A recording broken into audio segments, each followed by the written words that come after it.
ما وس ادغازم برساخو بزاروكتي دست بكم ت بريزو جالان وخشكا براينتي دن زاروكتيك شو در باسكت ام الولايات أورفا قضا خلفتي جند عمارة جيان دكن کو به ترکی ام دزانن کو ناوی اورفا تا گرتن کرنا شانل اورفا و خلفتی ناوی خواک خوا بردوامه اصلی خوا عربیه يعني الفاتحة معنى خوا عمارة بيا عمر له يعني بنجهي بي مجوي درخستنه بسر ناوي عمر اون زمان لراستي ام بيجن بكردي عمارة لوي ناوچه يعني بشكي كردا مارهنه عمارة جمارة جيتي يعني سر ناويوان جيتي إلى بلكي جبوي تشتكي دنجي من ليكونك برفرز سر ناوي جندي عمارة نكري لهم زانكو خلفتي کاتی عثمانلیه دا نواندکی گرینگی عسکری و سیاسی بی هیا حلب دستلاتی خواه بی و وکم زان ناو موجودا گوهرتن چه بیه او نواندی عسکری و سیاسی هاتنه گوهرتن لبراستی گنده ما گنده کی کو ام بکانم بیجن دهرمه کی موزاییک ته و سه دوروی استا به ترکی داخفن راستی خدا پیش 1915 دا ارمنی آسوری لسر و خاکا لگل کردا جیان دکرن دوی کاتی دا والابونه کاتا جیان کرن گلک ارمنی و آسوری نه مسلمان جنافچه در کرن بریوان دانا حلبه آلی سوریه دیوان جی به ترکین جی بالکانا هونی هات داگرتن براستی اونا ترک نبون خلقی دن بون کو ایکو خواستو بون ببنه ترک بون و مسلمانی قبول کربون لوا گنده کو ارمنی و آسوری جی آتی درخستن او خلق نات نبجه کرن از دکانم بیجم کو او گنده جی ارمنی و آسوری چول بوی آرناوت بلغار و خلقین بالکانا هاتن بجه کرن لی او خلقنا خاطرک دزانبون جبوی ویجی دمکی کرتا ترک و ترکبون اسلامیت جبوی خواه کرنه بنگه و گندی ما بوانا هاتیه دور پیچ کرن سه آلی خواه و امارا لایکی خواه باکوری خواه کرد تیدانه باشور روژالات روژاواجی خلکی کو خاطر دزانن بجه بونه و جبوی ویجی ام دبیجن کسایتیه وی داری کسایتیه کی موزاییکه yani çandê xelkê din jî bi rengekî jiyan dike zaroketiya me jî li gundekî wisa û malbatekî kevin hal û wextê xwe baş lê her ku çûyî dibin bandoya Osmaniya da lewaz ketî piştî qirkirina Ermeniya û Asûriya rewşê xwe baş lewaz bîye کاتی ارمنی و آسوری لسر و خلقا بونه با وکال ما داجی وکال ما جی آغا بونه الی قرکرنا ارمنی و آسوریا yani درخستنا وان سر و خاکا yani خاریتا همون نافچه دا باندور خاکریه گنده کرداجی خورد نبونه لواز بونه خلکی کرجی دجیانه دا باشبون ندیتیه خرابون دیتیه و لسر ویه بنگهی جی جیانا مالباتا ما جی yani her kuçili lavaz biye boy ku doste van cirane van hatına derkirin ev jî şuni xurtbune lavaz bun jiyan kirin. ما وس تباسا جواکی کر مثلا جانی ابوری و مثلا روش مالباتا تچابو هجاری کشان فقیری و دید تذكر هناك بحثایی بکی يعني سه بابری و باپیری مرد گفتن يعني حسين آقا عبدی آقا يعني مالباتا کی حال و وقتی خواب باش بیه يعني کاتی کو ارمنی لدر دور ما خورد بون جواکا مجوی آ کلاسیکی بردوام دکر و روشی بو مالباتا ما باش بیه yani em dikarin bêjin ji hemû kesî baştir bûye. Lê çavî ku Ermenî, gatî ku Ermenî û Asûrî hatine derkirin, navçe ji wan kemnetewê xêrîmûslimîn hatiye paqijkirin, girêdayî wan rewşê xelkê Kurd jî xerab bûye.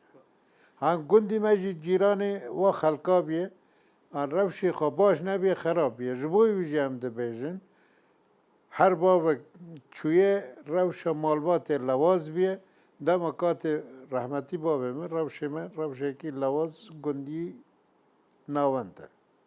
مامۆستا ساڵێن تێ لە دبستانی چا دەرباز بووم تو خوێندەکارێکی زیرەک بوو تا مەکتەب حتا کەنگی داوام کرد و ڕقابەت دنابەرەتە و برێز عەبدوڵای جەڵان da هەبوو Yani tizanî Kurda dereng dest bi xwandinê kir.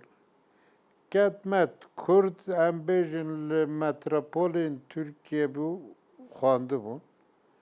Yani mindalê arîstokrata, axa û bega ketmet xwandibû. Lê bi gişkî rewşê wek malbata me, ê rewşê xwe wek malbata me nexwandibûn. Xwandin salên şestî da dest pê kir li Kurdistan. Yani em dikarin bêjin dibistan bi şestî vebûn. Êdînî dagirkeriya Tirkiye qerar da ku zimanê Tirkî pêş bixine êdînî Kurdbûn nebûne şûnî wî Tirkbûnek di nav Kurda da bi cih bibe. Vî katî da xwandin dest pê kir. Birayê me mezin Berêz Öcalan em dizanin ku di wa sala da dest bi xwandinê kiriye. Piştî wî dirêj nake katî me tê em jî li gundê xwe dest bi xwandinê dikin. Yani ê ku li gund yekemîn cîlê ku xwandin kirî em in.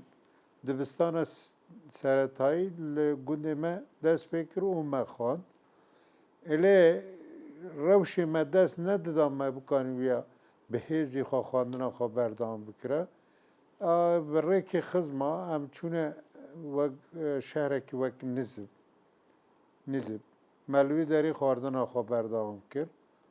û bi zor û zehmet xwandinekî xwe me bi îmkaniyetê xwe sinirdar berdewam kir û me em bûn xwendkar.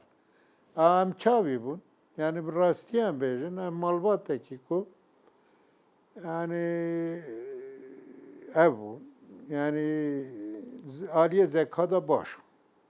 Bavê min rehmetî tê bîra min ku yekî jî re çîrokek bû gota wî wek teybekê, wek qasetekî qeyd dikir. Yani ji bîr nedikir. Yek bi yek evcar din karibû dubare bikire. Aliyê zeka da baş bûn. Wa jî çi tê? Hinek milletê din da jî beşdarbûnek ji bo wî malbatê bû. Dapîra min eslê xwe dibin Türkmen, belkî Arnavut be, belkî ji milletekî din be. Yani ez dizanim ku dapîra min Kurd niye. Serok Öcalan katî li Kenya hatî girtin, gotibû dayika min Tirk e. Ya me jî hûnî ziman, ev gundê derdorê me di seretayî salê 1900 de guhertinekî komelî ciyan kirin. Yani rastiya etnografya hate guhertin. Ermenî, Asûrî derkirin, şûnî wî bi navê Tirka xelkên ku ji Balkana hûnîn bi cih kirin. Ê ku hatî jî hemûya digotin em Tirk in. Dapîra me yek ji wan bû. Yani ev xelkên cîranên gundê me ku xwe Tirk dizane. Yani bu jî ji milletekî din bû. Bi xwe dapîra me Kurd nebû. O bi vî avî em bêjin malbatekî ku xûna milletekî din jî di nav de heye. Bavê min Kurd bû, aliyê bavê, aliyê dapîrê jî Kurd û milletê din têkil bû. Yani safî ne milletekî din lê têkilin. Yani ji milletê din jî di nav xalanê me de hene. Ji bo wê ez dikarim bêjim ku yani mal zarok ji milletê din jî bingeh girtine û ev jî dihêle ku bi zeka xurttir bibin. Çi malbatî de ji milletê din têkilbûnek hebe mindalê wan bi zeka xurt dibin. Me jî yani em sê birabûn aliyê zeka de muşkulekî me nebû. Ez dikarim vê birêmê mezin Beriz Abdullah Öcalan bû, bi zeka süper bû. Merivekî zekî bû. Birê me Mihemed jî nexwandibû lê gelek tişt tê digêşt. û me jî em dikarin bêjin yani xwendkarekî baş bûn. Yani ku kemekî jî em bixebitiyane em di xebatê xwe de serkeftî dibûn. Li ser vî esasî di hemû jiyanê xwe xwendkariyê de yani em serkeftinekî bi gişkî me digirt û bi vî avî me jiyana xwe berdewam dikir. Yani min vê derê ez dixwazim fehm bikim yani em nikanin bêjin serî ser dapîra te Türk e ya jî dayika te Türk e em nikanin serî ser bibêjin. Ev ne diyar e çünkü wekî te got yani kî hatiye kî bicî bûye bes wana xwe bi Türk nav dikin. Yani em dizanin ku ewna ji aliyê Sûriye hatine. Erê. Bi bapîrê me re dibînin Aliyê Dêrê. Carna ku me bi kesê din me bi Erebê re danûstan din me dikir me digot xalanê me Ereb in. Carna me bi Aşûrî re dikir me digot ihtimal hebe ku xalanê me Aşûrî bin. Xêr e yani paşnavî bapîrê me digotin Aliyê Dêrê. Ji bo me em dizanin ku dapîra me jî digotin gundê me cîran Erehe bi Tirkî nadibin Orta Yol navê xwe Hewa bû. Yani bi Tirkî danûstandinê wan hebûn digotin Tirk e. Layekî xwe Ereb, layê xwe muhtemelen Aşûrî û Tirk. Yani di aliyê xalan de têkilheviya kê ye. Aliyê bav xalis muxlis ji çiyayê Qereş daxê hatine 200 sal berî vê em dikarin bêjin ji eşîreta Millanin û lê qetî hatine Urfa di nav eşîreta bazîkî de ê berazî de cih digirtine û bûne ayda wî eşîretî ye. Em dibêjin aliyê bav û bapîra Kurd, aliyê dayîkê de Kurd, Tirk, Aşûrî, Ereb têkileviyek e. Yani ne serî ser Türk e. Yani belki aliyekî xwe digê wan. Belki aliyê xwe bes ne Ha Türk e. Mamose rekabet di navbera te Öcalan da tune bû li ser xwandinê bes bi Kurtasî. Apo birê me mezin bû. Pêşiyê bavê me jinekî din hûnî bû mindalê xwe zarokê xwe bûbûn yani tê de yek keç mabûyê din ciyan nekiribûn. û pêwîstiye bû ku ev malbat xwe berdewam bike ji bo wî jî mindal pêwîst bûn. Nav mindala de jî mindalê kur pêwîst bû.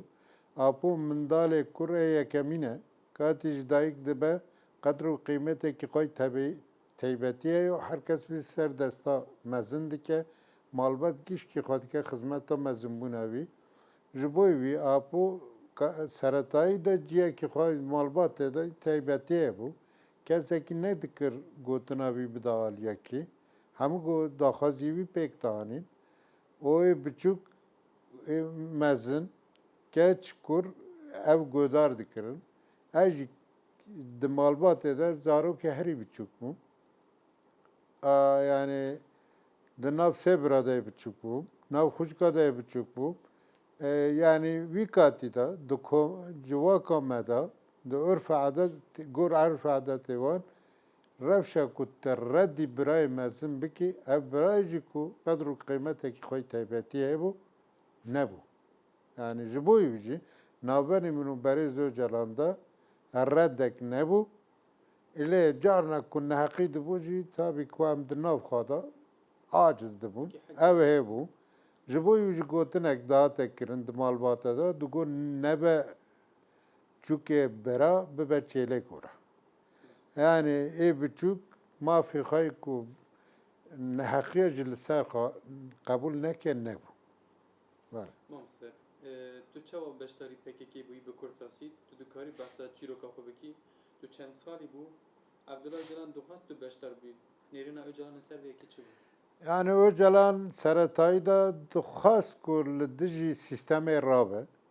Ez dikarim bêjim di xûna wî de dijîtiya sîstemê heye çi katî de bavê me Umer û bapîrê me Abdullah ne li gel devletê bûn, li dijî devletê bûn. Katî devletê Ermenî û Aşûrî surgin kirin, ev gundê cîran çol kirin. Ev wî katî de bi hemû imkaniyetê xwe herîkar bûbû ku bê zerer û ziyan ev cîranê wan bigêjne Sûriye. Ji bo wan wî wan jî xebat kiribû, hemû imkaniyetê xwe bi kar onîbûn. û bavê min hemû kata behs dikir, digot ku dostê Ermenî, Aşûrî ew na mirovnî baş bûn. Yani li gel wan dostanî kiribû, nerazîbûna xwe ji bo sîstemê nû dida xuya kirin bavê min. Digot kalkê te jî wisa bû, digot li gel Ermeniya Aşûriya dostaniya xwe qurt bû. Li ser vî esasî em bêjin, jiyana malbata me jiyanekî ku li gel ev cîranê xwe bû, pêk vedixwast ku jiyana xwe berdewam bikin, li ser vî esasî jiyana xwe berdewam dikirin. Yani ev sîstema nû tasfiyekirina wan û tirkbûna gundê derdore ne li xweşiya wan bû, reddî wî dikirin û bi gelek vesîle jî dayînne ziman. Ji bo wî jî apo katî ku xebata dijî sîstemê dest pê dikir, wî jî nerazîbûna xwe dida xuya kirin li gel ev bizavê dîncî wekî Nûrciya cihgirt û lê her ku çû em bêjin ev xebat berdewam bû, 68 heftê wî katî de bû çep. Yani bizava dînî a olî hîşt li gel sosyalîzm bizava çep cîxa girt. O jî wî şinda dest bi şoreşgerî kir. Lê em dizanin ku katî Sêmîn da bû li gel bizava Kurd cîxa girt. û ya bû dameziranekî bizava netewiya Kurd. Yani bi vî avê xebatek di nav malbatê de jî tu bixwazî nexwazî bandora xwe dikir. Lê layê din de bizava netewiya Kurdê hebû. Em me ji bav û karê xwe guh lê bûbû ku zulmekî mezin bi aliyê dewletê Türk de li ser xelkê Aşûrî, Ermenî û dostên me hatiye kirin. Ji bo wî jî me hiç carekî bi germayî, bi xweşî li dewletê nenêriye û bîr û boçînê dijî dewletê di me de sûtirîn kat cih girtiye û derî me vekiribû li bîr û boçînê dijî dewletê. Ji bo wî jî apo seretayî de muxalîf bû û ev di malbatê de jî nêzîkbûnekî wisa hebû. Ji bo wî jî katî min hinekî ragandin dişopand û min didît em bêjin bizavekî Kurd heye, pêxweşiyekî me çê bibû û bi taybetî jî edema ku li dibistanê bûm, hîn 11-12 salî bûm. Berzanî di rojava me zaroketî de jî cih girt. Aliyekî de şikestin hatibû jiyan kirin li Kurdistana Başûr. Aliyê din de jî di nav hemû Kurda de lêpirsînekê ye. Ê çi bibe? Vî katî rojekî em bêjin ez li dibistan bûm, برای منی مزنج مراوک کرده بود قاتک تاقم کرده بود قاتک جل کفخاشمون مگویی بوم بک طلبیدن boy kolonizm sedî not mendalê Tirka bûnê dixwandin. Muguyê cimira jevaltiye bikin. Ez hatime mektebê ketme dersxane bi min kenî xwe kirin. Xwendekarekî bi navê Ednan Denîzê bû. Got binêrin binin ku Kurcî wek me cilal xwe dike. Poşman bûm ku me ev cilal xwe kirî. Encamekî ku me evî nekir da ji bo wî jî ez bêjim digo xêr ez Kurdim. Boy ku ez Kurdim me biçûk tîbînin. O dema ku ez em teneffüs derketine der yekî Kurca ji min re got tu li vir çi dikî? Navê xwe cindî bû. Najî li ber çavê min e kurekî ku zer bû, porê xwe jî zer bû. Min got ez antime dibistan bixwînim. Got ciyê te nevire. Min got kîrê? Bu her reba Berzanî. Wî Kurdistan niza got Pakistan.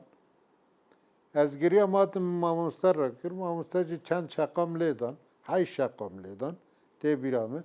Ez poşman bû. Boy ku yekî Kurd bû û ez tiştek gotibû ez zor pêşiya bûm min çûm mamoste re ku ji bo wî lêdan xwar.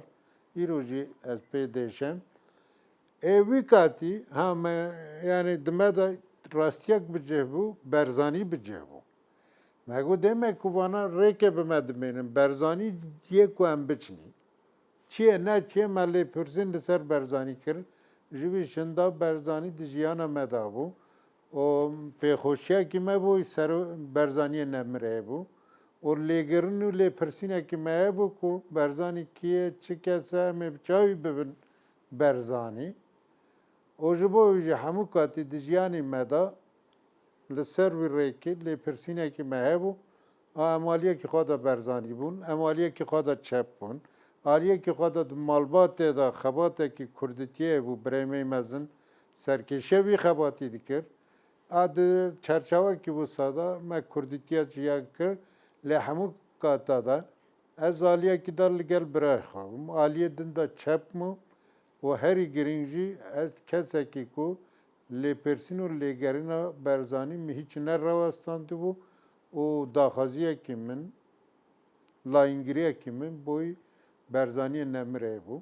Bi vî avî yani hemû kata me kurdîtiyek jiyan kir.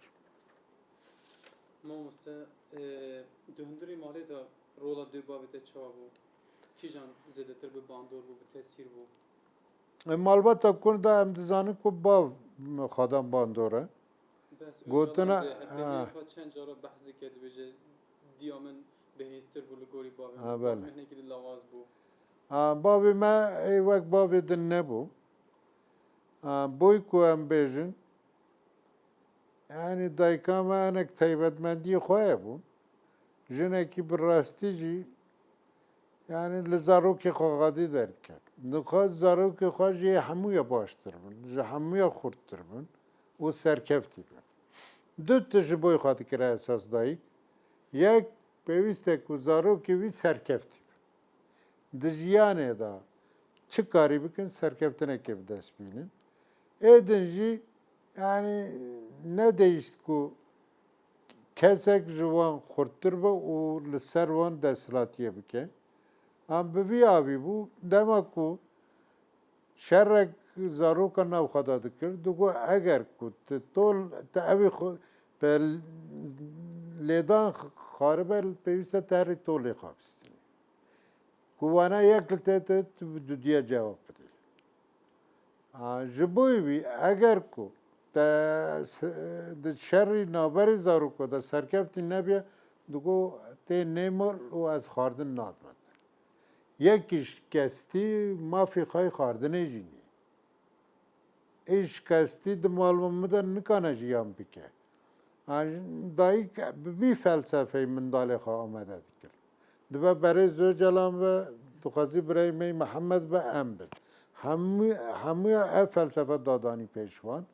Adin jî digot di komal da ku ji bo ku biçî nanê yekî bixwe gerek tu jî du cara nan pê dî ku sêmîn tu bixwe biçî bixwî. yani ندی مچه مخو ده اوه داجی ده شهر داجی ده جیانا نورمال داجی پیوسته کو ده گاوه کل پیشتر بو ev felsefa dayka me bû.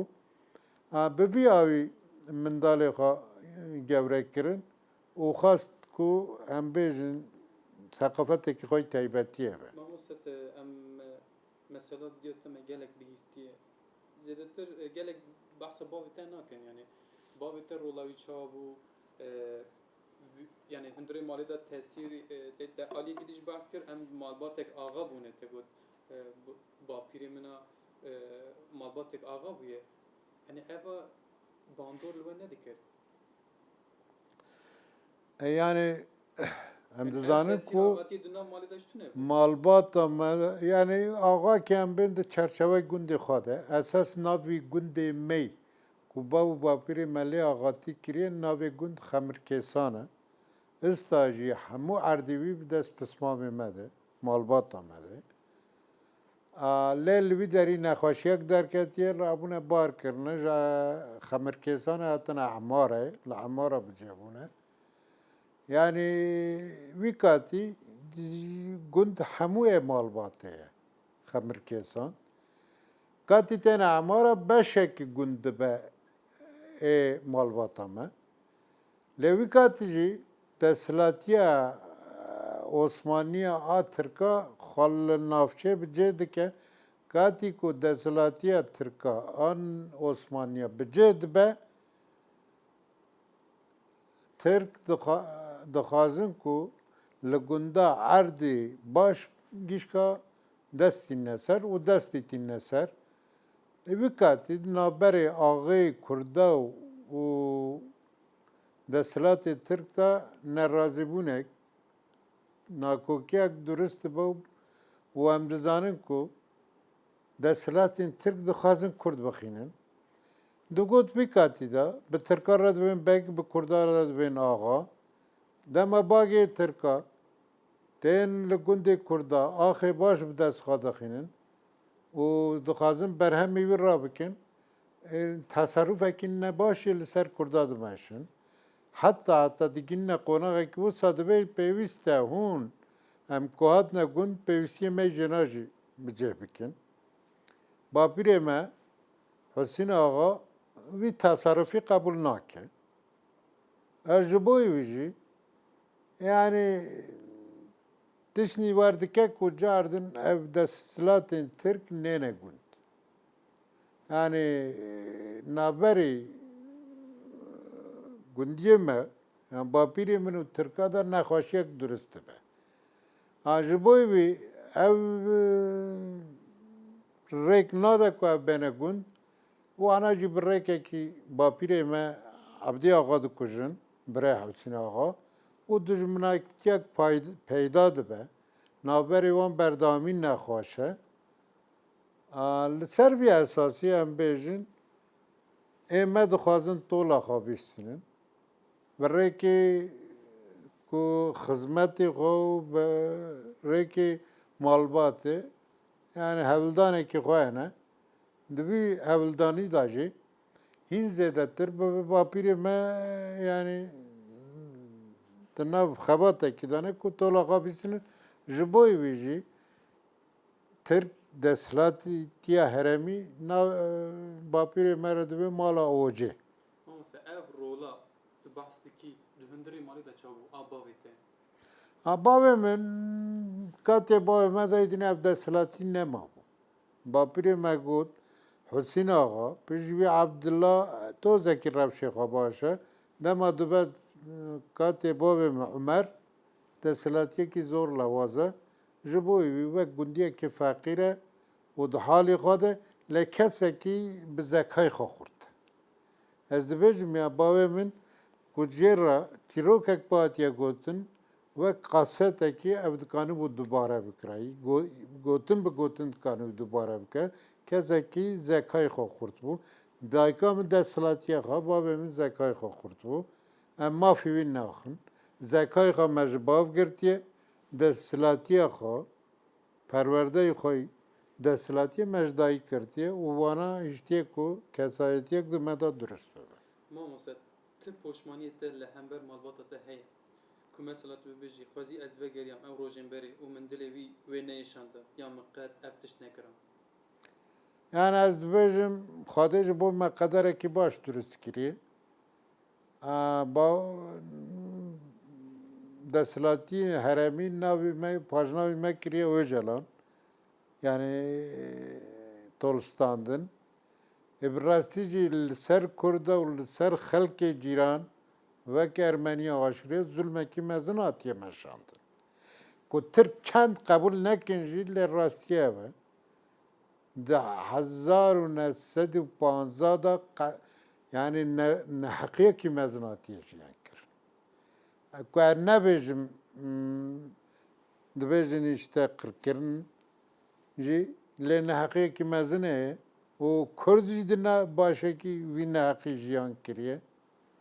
Yani ez dikarim bêjim ku zulmek hatiye mezin kirin û ji bo wî jî pajnavê me biye Öcalan ku dixwazî ev pirsgirêk siyasî be dixwazî komalî be lê rastiyek di vir de heye pêwîst e ku ev hesabî tarîxê bihatiye standin zulma li ser Kurd li ser Ermenî li ser Aşûrî pêwîst e bê bersiv neba ê lê Xwedê ev kire mafê me ku em wî bersivî bidin û ji bo wî jî me di genciya xwe de û pişt re li gelek jiya me di nev tekuşînê de cêgirt me ji bo tolstandinê xebat kir ev zulma neheqiya li ser xelkên navçe bê cewab nema ji bo wî jî ez dibêjim di jiyana xwe de xebata me kirî de em serkeftî bûn yek tiştî baweriya me ev bû ku piştî salê 2000 êdinî pêwîst e rêka siyasetê batiye hilbijartin em dizanin ku li welatê me şer berdewam bû û ji bo ku me nikabû me xebatekî û amedebûnekî baş nekiribû ku em bikaribin xebata siyasî pêş bixînin wî katî de hinek kêm û kurtiyên me bûn di vir de me pojmanî jiyan dikim pêwîst bû ku me hîn bi rêk û pêk bixebitiye me şûnî şer siyaset vaniye pêş û serkeftina siyasetê me pêş bixista ما مثلا اگر بحثا مالبات ته بک مثلا لهمبر خوشکات برایت پشمانی ته یش دی باوی ته ez bawerim ku naberê me de têkiliyekî başê bû ê malbatê de yani her kesekî bi serbixwe jiyan kir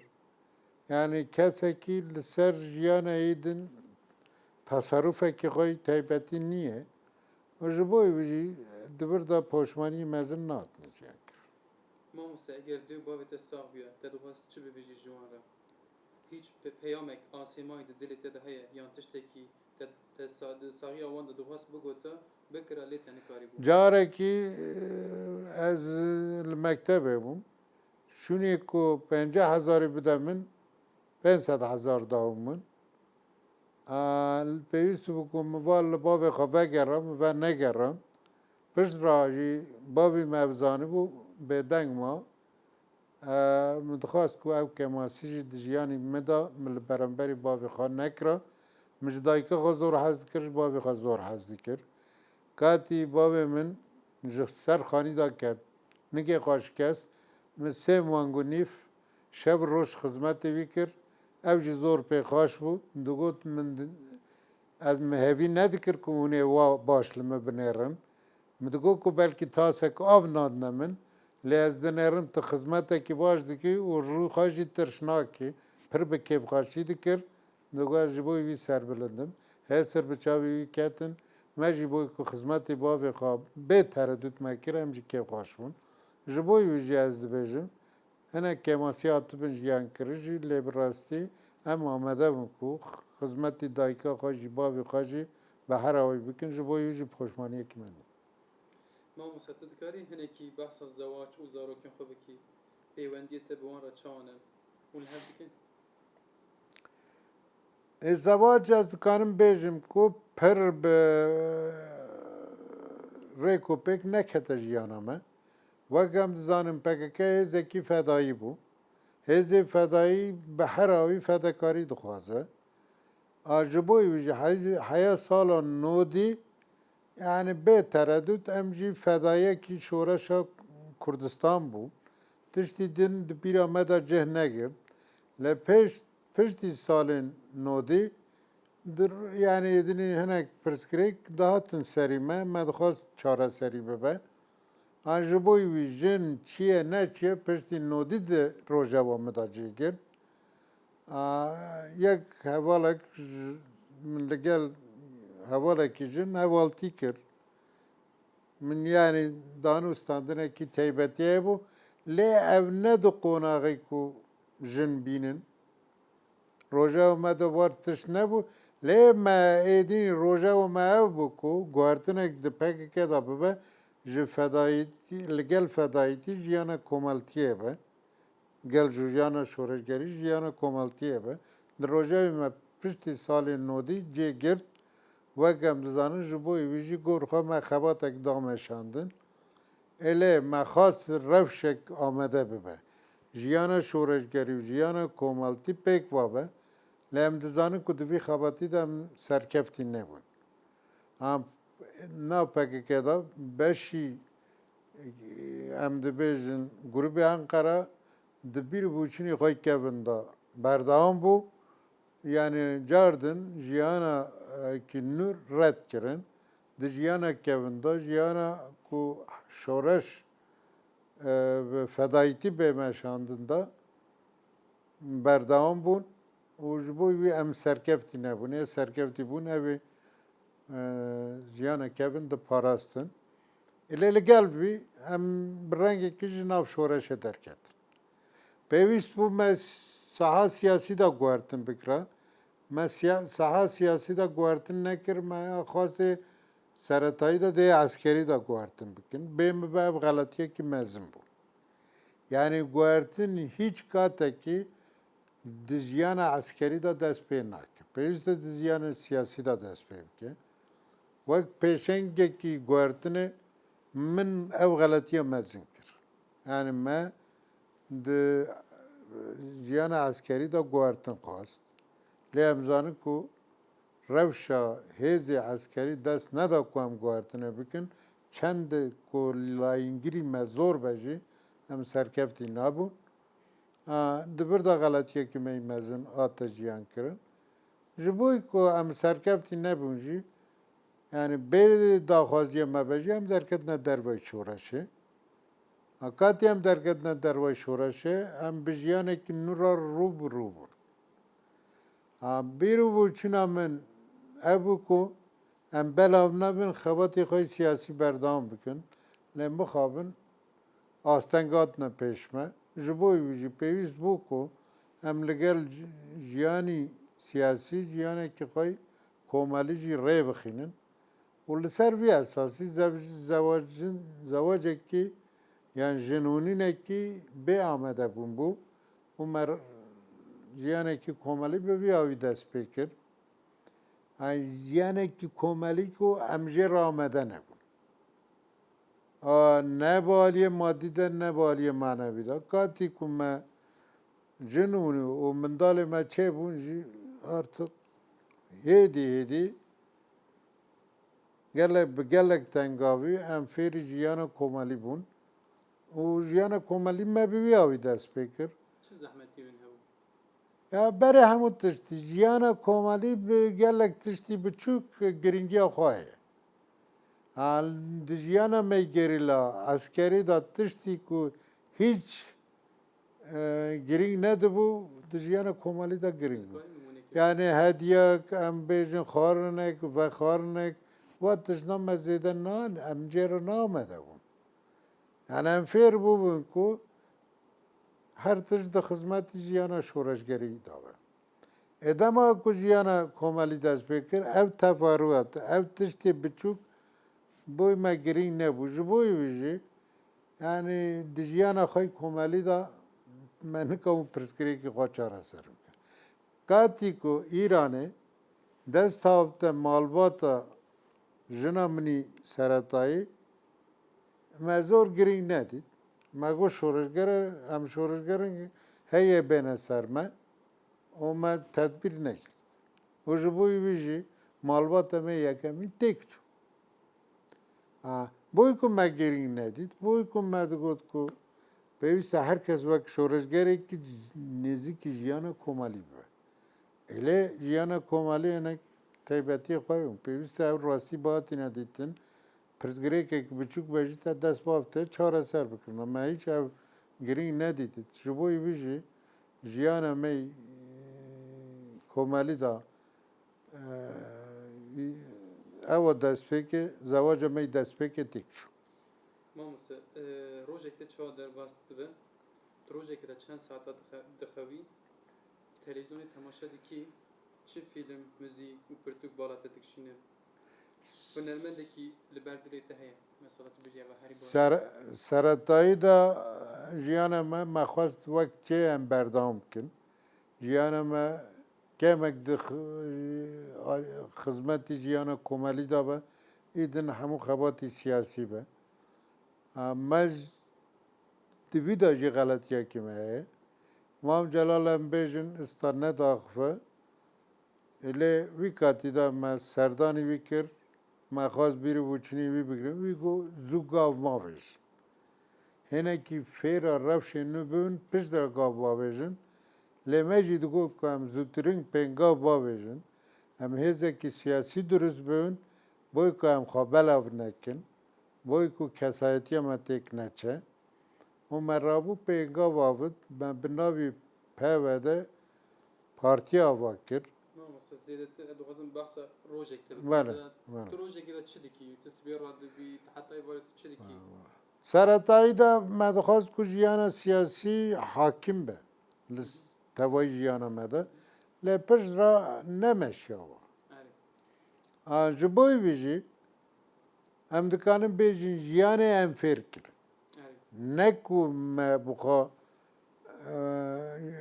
bi rêk û pêk jiyan kir jiyanek gelek tişt da fêr kirin daxuya kirin ku jiyanek kevin tu nikayî berdam bikî guhertin pêwîst e tu hinek katî xwe bidî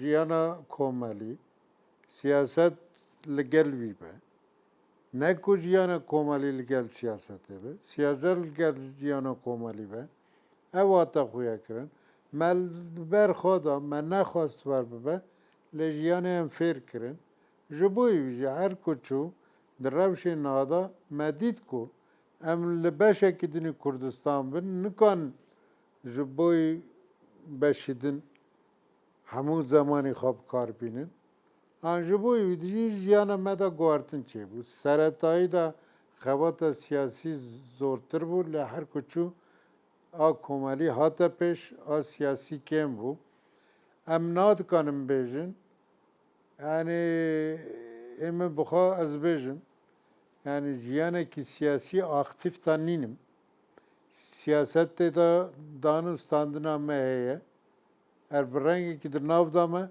lê siyaset ne hemû jiyana min e boy ku rewş dest nade ez kesekî siyasetmedarekî ji bo Bakurê Kurdistan dizanim eger ku rewş li wî derê bêne pêş ez ê katî xwe hîn zêdetir bixime xizmetî siyasetê lê êsta di rewşê başûr de me li Başûrê Kurdistan serkirdayetiya xwe heye hêzên siyasî hene û siyasetmedarê xwe hene ji bo wî jî ez dibim li vî derê pêwîst e em piştgiriye bikin di çerçevekî netewî de lê bixwe nebin xebatkarê êrê تەلەڤیزۆن تەماشا دەکەی مامۆستا yani em bêjin televizyona Tirkî Kurdî pêk ve em seyr dikin yek karî me باڵاتە دەکشینن چ فیلم موزیک پرتوکان کتێب باڵاتە دەکشینن tu dixwînî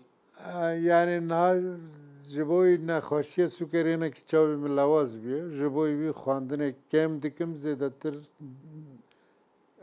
gazeteyê Tirkiye dişopînim bi rêkê înternetê ev xebatekî min ê esasî ye yani ragihandina Tirkiye şopandin e layê din de tabî ki ragandına televizyona a Türkiye a Kurdistan pek var rojana de şopinim. Evci rojavim de kareki giringe. Anek şey xebat dikim ku paşa roja ko anek bikim nefsandın. Jiboy ve anek xebat mikriye u berdavamı. Mamosa hünermendeki tüjih hazdiki heye mesela tehertüm bu daireki strambejek hünermendeki. Yani boymen hamud dengin Kurd ki rumetine. و از به همون لچه کردا و همو هنرمند کرد گودار دیکم آجبوی وی از یکی در نخنم پیش یکی لوی داری راستیه که بین زمان کو شوان پرور ده سرطایی شورشگری مده جیه که خود تیبتیه بو بوی من او سرلدانا کی کرد بو hissi vijiyan dikirin ilk dain ne zaman emci xune me germ dikir o jibêjin de bizava me xurt dikir o hemû kata şivan çiyekî xwe taybetiye lê ez dikarim bêjim hemû hunermendê Kurd boy me nirxe û em bêjin çopî bi taybetî godar dikim.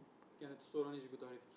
Yani hem behdînî kurmancı dibe hem sorani dibêje û bi hemû lehçaz godar dikim. Taybetî jî dengên klasîk. Mamosa di jiyana tê siyasetê de çi tişt heye ku tu qet ji bîr nakî?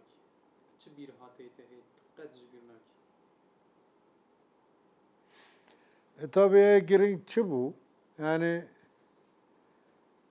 me hemû katî xastiye ku em bir rêkekê xwe bigîne berzaniyê nemir. Bi rastî jî yani aliyekî birê serokekî bandorê xwe xurt e apo. Navî şoreşî de me cêgirtiye û berpirsyariya me ye. Aliyekî de berzaniyê nemir di dilî me de. Em dixwazin ku bi wî re bibin yek. Di vî hilbijartinî de yani gelek car hilbijartin tê pêş me. Em dizanin ku PKK li ser dijîtiya berzaniyê nemir û bizava wî xebatekî xwe dike. Car bi car dijîtiya wî qurt dibe, kêm dibe. Em di nav wî şoreşî de carna me rewşê tengav jiyan kiriye. Me nexwastiye em dijmanatî bikin lê boy ku ew rêxistina em di nav da em mecbûr kirine boy dijatiye. Wek em bêjin 2007 salên pêştir yani tiştî me nexwastî me mecbûr bûye xwe mecbûr dîtiye me kiriye. Ev rewşê zor bi zor û zehmetin di nav şoreşê de. Katî ku em cuda bûne boy hin rewşa me dîsa dûrî serok berzaniyê nemir jiyan kiriye. Em ji çend salin yani bûneyek. Piştî ku em hatin evlêr li vî derê bicêv bûn em dikarin bêjin bi rengekî ev xewna me pêk hatiye lê wek em dikarin bêjin pêş wî gelek jiyanê me cuda heye. Em endamê PKK'yê serkirdayetîne, em li gel yekîtî niştiman mane, em piştî wî hatine waliyekî dilşikestiniyek jî heye. Yani yekbûnekî dereng. Ji bo wî di pêş de gelek kêm Kurtî hatine jiyan kirin lê herî daviyê de em bi daxwaziyê xwe re bûne yeke ew ji bo me kêfxweşiyekî mezin e. Mamosa kêfa te ji xwanê re tê? Yani bu xwarinekî taybetî çê bikim, bixwim yani xebatekî taybetî nakim. Ku heber red nakim lê ji bo ku durust bikim jî xebatekî minî taybetî nabe. Ji bo wî li dû xwarinê nagerim. Pirsgirêka te bi qelabûnê re heye? Yani pirsgirêka me heye. Lê bo ku qelabûnê gelek nexweşî jê çêbûye û baye jî li ser me bandorê xwe bi nebaşî kiriye. Me hemû kata xwastiye ku zor qelab nebim, di bin kontrol de bim. Lê ba çend salekî dûmayê me xwe kontrol kiriye. Ji bo wî jî qelawî hemû kata ji bo hemû kesî pirsgirêk e ji bo me jî pirsgirêk. Bejna te çend bilind? O yek û heftê û du heftê û sê. Tu ji bo tenduristiyê xwe çi dikî? Yani çi dikim şîrinayî naxim, pirinc zor kem dixwim. Yani sê tiştî spî boy ku nexim pêş digirim. İşte xwe, şekir e, pirinc e. Ji bo wî em bêjin xebatekî min ê taybetî ye û ez dikarim bêjim min çend tedbîr standibe jî li ser tenduristiya me başî bandor kir. Tu qet werzişê dikî? Yani min ez ku çûme ciyekê min xwastiye ku hinekî di jiyanê de aktif bim. Katî li koyê mezraet durist kiribû. Carna diçûm li wir hatin û çûn dikir hinekî min xebat dikir. Ku hatime evlêrê jî min xwastiye ku di jiyanê min de xebateke hebe û ev min mecbûrî xebatê bike. Ji werzî zêdetir min car din li Hewlêr jî layê emê korê min mezrakê xwe durist kiriye. Ji bo xebatê hatin çûn dikim. Bi vî avî em bêjin dixwazim ku tenduristiya min têk neçe. Evdela Öcalan herî zêde ji kîjan xwanî hez? Yani me Urfa hemû kes ji çi kufte hez dike. Yani min bi xwe jî ez çi kufte hez dikim. Carekê ez çûme mutbaxa Berêz Öcalan. Du hevalê keç dixebitiyan. Wan bangî min kir. Min çû got çi bikin? Got em dixwazin tu çi kuftekî ji bo Serok Öcalan durist bikî. Li Bilan min jê re bi destê xwe çi kufte durist kiriye. Lê pir bi cidî nebe jî rexne kiriye. Gotiye mirovekî berpirsiyar cî xa mutbax niye. Ew kar û îşê wî ne mutbaxa siyaset e. Bi vî rengî ez min rexne jî standî. Mamoste tu herî zêde bi çi aciz dibî? Bê sîstemî me aciz dike.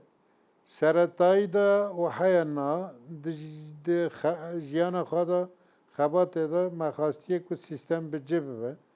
Yani jiyanekî bi rêk û pêk be û katî kat dagirtî be. Lê mixabin piştî em ji çê qut bûn me nika û jiyanekî bi rêk û pêk berdewam bikira. Yani sîstemekî baş di jiyana me de nebû. Ev min zor aciz dike gelek cara di nav malbatê de jî dibe pirsgirêk. Ku yek katî xwe de amade nebe bû biçin ciyekî. Yani ez dikime pirsgirêk. Mamoste tu wexta aciz dibî, hêrs dibî tu çi dikî? Ya zêde gotina tîn me ziman. Yani aciziyê xwe bi gotina tîn ziman. Yani rêkekî din em bi kar netînin. Nabe jî. Mamoste tu bi xanim û zarokên xwe re wext derbas dikî? Ez dikarim bêjim ista ji hemû kata zêdetir wextê xwe derbas dikim. Sê mindalî me heye. Sê kurin. Yên naviyekî Firat e. Boy ku gundê me gundê Bapîr e. Ê ku Xeraboy, Xemirkêsan 2 kilometre nêzîkî Firat e. Firat di gelî de ewa li ser e. Yani Firat di jiyana komelî de ciyekî xwe taybetî ye. Boy wî mindalê minî seretayî min nav Firat lê kiriye. û welat jî hemû katî daxwaziya me bû.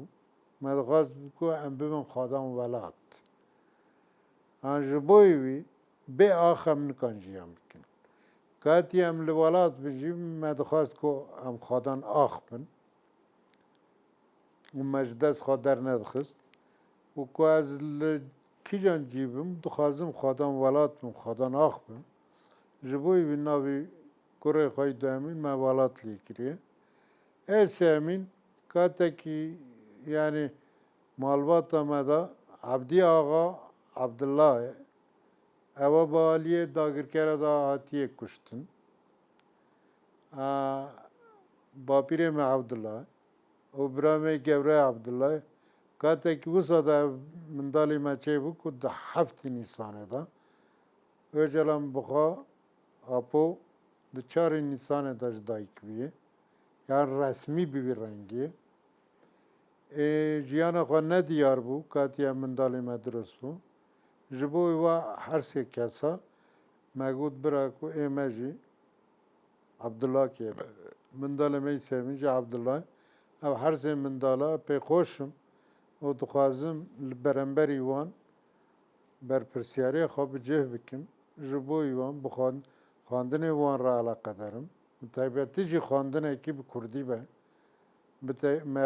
خواندن کردی و دناو کردستان دا جی خواندن کی تایبتی نبه ای گالری به جبوی بی استوان به خواندن وان را تکل دارم جنام خلق باشوری کردستان جا عشیرت هر کی و دناو جیانه کی ساده ده امیجی پی خوش شکو حوالا من دناو جیانه کی ساده دابه و از پی خوشم و با جیانه خو بردام دیکم پیشتر مکم کاتی خود دامان نا به خیزان خوارا مندال خوارا ما کاتی خواهی زیده تر ددم وان و جیانه کی بردام دیکم ماموس زواجا کسی رو بریز عبدالله و جلان لسر مدیا گلک تین خواندن و گلک ایداین رنگ رنگ لسر وان هیه تو لسر وی کی چه دزانی؟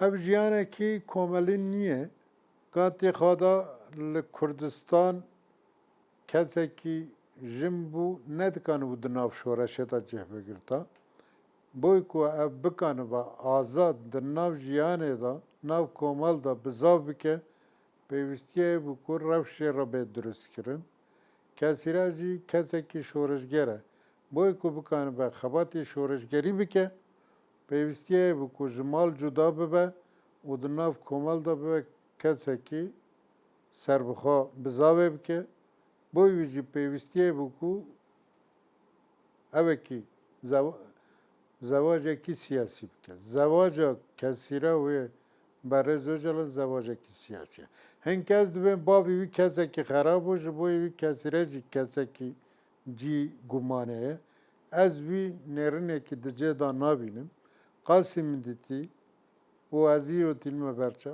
کسی که شورشگر بو واوی خواه خراب باشه کسی که شورشگر بو کسی را یلدرم ولگل و جلانجی جیانی خواه نه جیانی که کوملی بو سیاسی بو از وی زواجی جی دجه دا دیبینم جدابون اوی جی اینه کی دبن دا تشت دنینه چه هیه مثلا؟ yani em bêjin rojek roja hemû kes digo apû ê bê tasfiye kirin ku tasfiye bibe ê çi bibe muhtemelen kesîre bû ku hevala wî yê dibe di nav şoreşê de bibe desthilat boy wî dixebitiyan ku wî bidin aliyekî ev kesê ku xebatê taybetî dikirin yek ji wan jî Berîz Cemîl Bayîk bû yani ji kesîre hiç hez nedikir Piştra keşire çuşunda bu kez Berêz Öcalan'ın li ser mixebitin.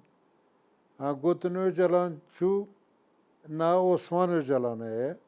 Pevîste ku dide kursiya serokatiye da ev da negre pevîste ev jî nav şoreşê biçe.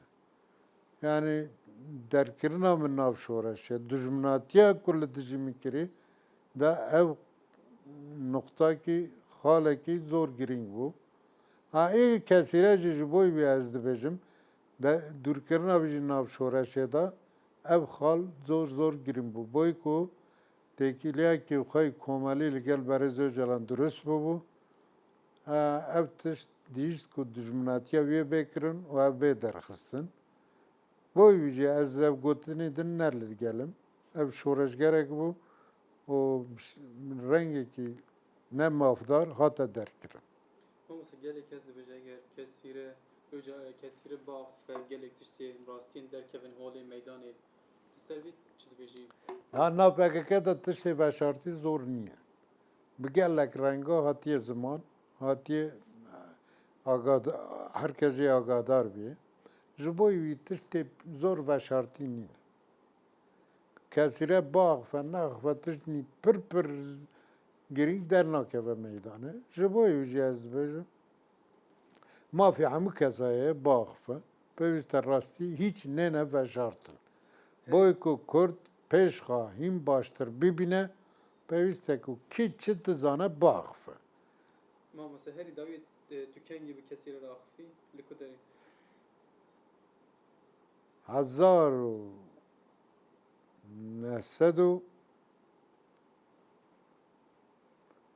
1996 em la Akademiya Mahsûm Korkmaz pêk bûn.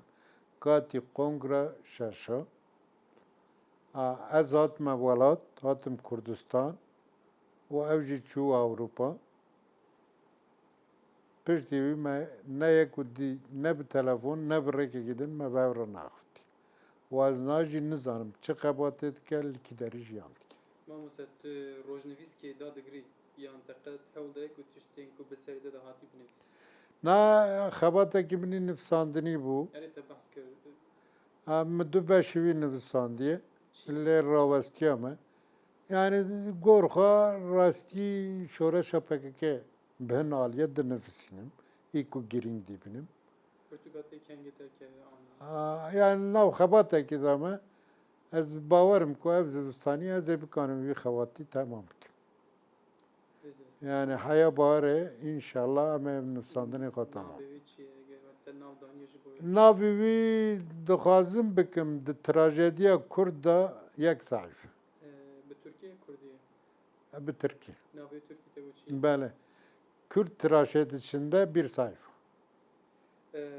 mamoste tu dixwazî rojekê vegerî Bakurê Kurdistan Hemû kata dixwazim vegerim û min jî wer li gel xwe qerara me ye katî vegerim nav civaka Kurd ez ê xebata siyasî dest pê bikim.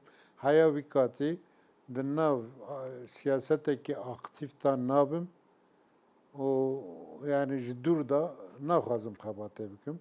Ku ez bigerme nav komela Bakurê Kurdistan ez ê dest bi xebatê bikim. mamoste me tirsiya te heye ji bo pêşa rojê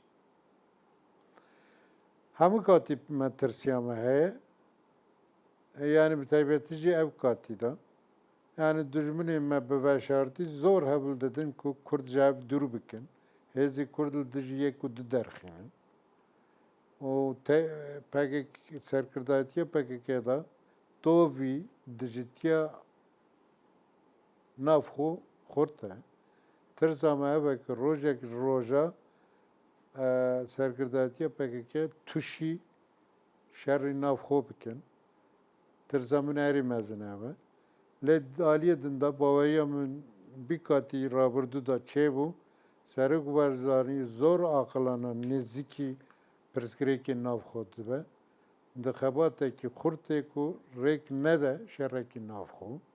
Hem tirsa me heye hem baweriya me heye. Ez di wî bawerî de me ku dijmin çi qas jî bixebitin cardinê yek Kurd nikanimin bînîne dijî ev. Wa sê salê rabirdû de ev xebatî dijwarî ku dijminatiya navberî Kurd dixwastin pêş bixînin û dijminatiyê bikin şer Serok Barzanî rêk neda. Di navberî hêzên Başûrî Kurdistan de navberî partî û PKK da rêk neda ku şerrek bibe. Ji bo wî jî ez xwadan ûmidim û xwadan bawerim ku serokatiya Serok Barzanî rê nade ku şerrekî navxwe mamoste pirsa min ê dawiye wekî tu dizanî li 25 îlonê de giştpirsiya serxwebûna Herêma Kurdistanê were li darxistin eger te dikarî deng bi giştpirsiyê bi kar banê gel û rengê dengê te çi biya Yani ez Kurdekî welatparêzim, niştimanperverim. Kê dibe kê ava dike bira bike ez li gel devleta Kurdim. Ev roj Partiya Demokrata Kurdistan pêşengtiyê ji avabûna devletê Kurd ra dike. Serok Barzanî serokê ev xebatê ye. Boî me a girîng yani hemû Kurd piştgiriya ji vê xebatê ra bike. û ev xebat bigêje encamekî baş. Yani devletbûna bi zava Netewiya Kurd bibînin. û serxwebûna Kurdistanan bibînin. Serok Barzanî ji hemû serokê din zêdetir خادان ما فکر امضا خوا دمغا خال وی خباتی بده و آریا کی پارتیا وی خباته کی دور درشه مالباتا وی خباته کی دور درشه برزانی از کارم بیشم کو هزا آزادی کرده هری کنه جکات رحمتی عبدالسلام برزانی دا دست پید که حیاناتی هن که زیرو دبیجن کم روش خوی مادی باشه لبرج بیر نکن جار نکات ور بکن نانک ندیدیتن از باش دزانم yani nezik da liran ebun xarın ne bu bugün levi katici kurditi dikirin keseki ne digot malbata berzani birçiye mecbure gelek tişti ne hoş bike levi kati vana jiboy Kurdistan xwa nedana paş cardın ebun ku peviz bun sing pi sing li dijî dijmin şer dikir ele em bêjin îro rewşê aboriyene başı. Bira baştır bime. Ez dua etkim ji Xwedê re devim Xwedê bo ev malbatî meqdûr nek. Hemû katî serkeftî bikî. Boî ku xizmetê xwe ji bo Kurd û Kurdistan zor e. Bi taybetî Serok Barzanî ez gelek carim ez erdekî me hatun çûn dikim li hucran. Her ku diçim hinek dababayê wî katî da mayî çîrokê wan guhdar dikim. Dibêje ku êrişî devleta Iraqê bû û pêşmerge zor tenga bû. Serok Barzanî, Mesud Barzan jî li gel wan bû. Got êdînî sinir ev e. Gerek ji wî zêdetir paşvekşandin nebe. û hêzê Iraqê nêne pêş. Ya em ê Kurdistan li vir bikin gorê ya jî em ê ser bikevin. Got şerekî zor dijwar kirin. Ev debabê nihal wir jî di vî şerî de em bêzin hatin şikênandin û sinirek danî. Em va çîroka dibînin ciyan dikin, her roj guhdar dikin. Şerê werkê bixwe sîng bi sîng di vî şerî de cêgirtiye. Ji bo wî hin kesên ku dixwazin bi destê Barzanî Kurdistana serbixwe ava nebe, ev di nav xeletiyekî mezin de. Ez jî ji hîsê hemû Kurdan re dixwazin bibim ziman, pêwîst e îko dibe ek Kurdim, di xûniya wî de dilopek xûnî Kurdîtî jî hebe bêdeng nebe. Bêje ku di serokatiya Serok Barzanî de xêr hate Kurdistana serbixwe devleta Kurd. Ji bo wî di referandumda bêje erê. Tahmîna te çi ma mesela? Sedî çend? Erê. Ez di vî bawerî de me Kurd ne Kurdek kevne. Kurd hatiye guherdin. Bira hiç hêzek xwe nexapîne û Kurd wek bere nêxapandin. Bên gotinê nexweş, nebaş. Kurdê cardin bîrî bûçînê xwe li ser têgiştînekî netewîyê bide xuya kirin. Ku li hêza binêrê gerek e ku erê şikestin bixwe. Yani sedî pêncî kemtir be. Ku li hêzên siyasî binêrê. Lê ez dêm xelkê Kurd zanabiye êdînî dikane her pirsgirêkekê de xwedan bîrî bûçin be ji bo wî jî gor hêzê hizbê xwe deng nede, gor berjivendiyê netewî deng bide. Li ser vî bîrîbawerî ez dibêm dengê Kurdê li derdorê sedî heştê be. Sedî heştê, heştê û pênc. Sedî nod be ez jî dibêm sedî nod wek katî Saddam dibe, Esad dibe ev pir encamekî baş niye. Lê kemtir jî baş niye. Sedî heştê dengekî baş e wa ji niha de li hemû Kurda serkeftina referandum pîroz dikin. Mamoste binêrîna te Abdullah Öcalanê çi bigota ji bo giştpirsî? Birayê me Mihemed çend roja berê vê bi rêkê televizyonê ve daxuyanêk da ez li gel bîrî bûçînê bînime. Mihemed jî danî ziman ku apoyê bê tereddût bigota erê. Ez jî dibêm ku ev bi rexne bigota erê.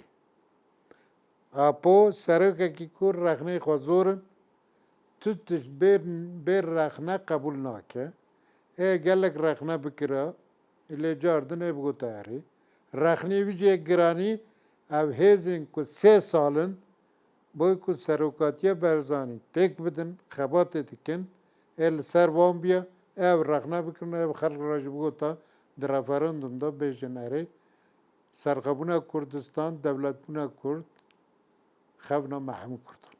Mamoste referandumê giştpirsî tesîrê li parçeyê dinê Kurdistanê jî bike? Yani na referandum pengavekî giring e. Yani hinek dibêjin ku yani daxwaziyekî geltîne ziman vaj daxwaziyekî zortir e îrada Kurd de xuya kirin.